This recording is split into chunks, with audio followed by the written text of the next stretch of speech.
hunting for food tayo ngayon. Meron akong nakita ditong talaba. At sa bakawan siya nakadikit. At saka may kwan dito guys oh. Parang alimango. Alimasag. Yun oh.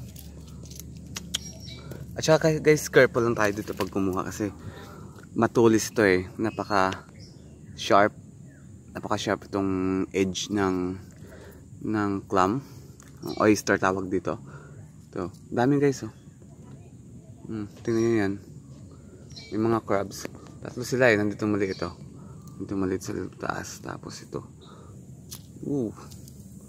Guys oh. Halika.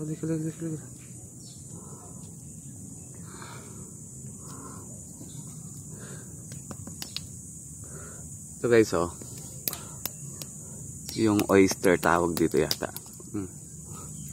Mahirap lang.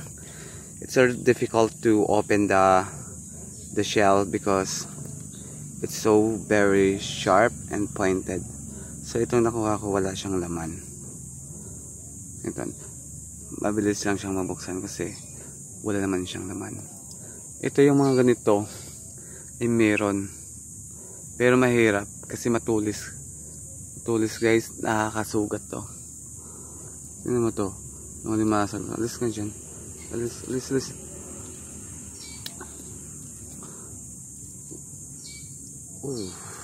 Hirap.